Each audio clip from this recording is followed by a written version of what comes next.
Messieurs là qui parlent là, bon bagay pour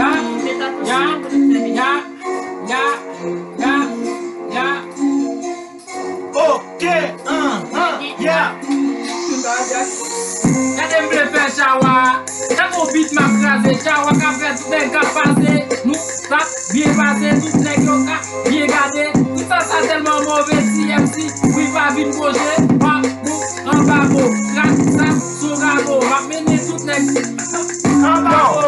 Yo, ban fè rive, m fè rive, m pran hip hop la m'eklate, tout sak pa bon pa fè boule, si kè ou pa bon pa kampe, sou mal kampe deplase, mèm nè mwen eksplose, mèm chale mwen ka fè boulot, tout nèk mande, sak kap kap, se pato, kap mette flow, apel isit, e mou fwa, yeah, Aske rive, gade ki je fè tout pou ta.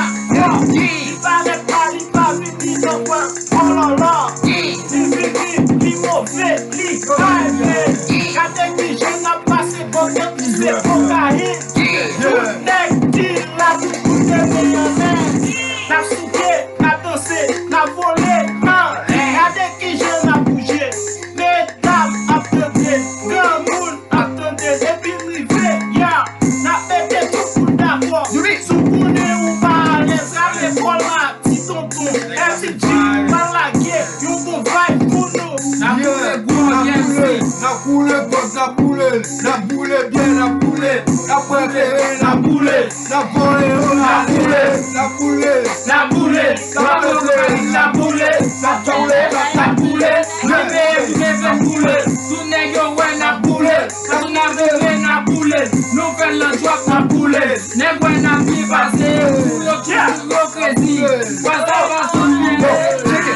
pas son check it, c'est tout normal pour yo écrit parce qu'il parle donc à des flow. Dans mon moment, dans le caca, depuis des plats ou dans le savon. Yo, c'est moi qui rap dans le système, dans un gars, c'est ça.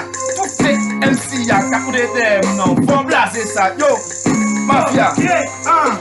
Gade jen a bouje la, corona pa ki plas la. Gade jen a bouje la, fiel pa ki plas la. Nous tous, kote wap vinde la. E kom na boule, nou pa fè, la fè pase. na bien passé ou papa, on pense de ça, na ka mauvais si pas, à cause de ça, yo di nous vin d'accord, pas ça son pas d'accord, ça mande pas moi je vais souvent tout pas d'accord, ça na mauvais petit messieurs, ça j'en a pas bravo, yo si tout nèg la sont bon, est-ce que tu penses c'est vrai, tout nèg a bien passé, ça j'en ont tout mauvais, Yo, ok, nan tout nek ka pwen kot la, se sel bin zon ki wè kote li kwa la gen. Bin ka pwen kot la pou yete siye. Non, mais il avait fini.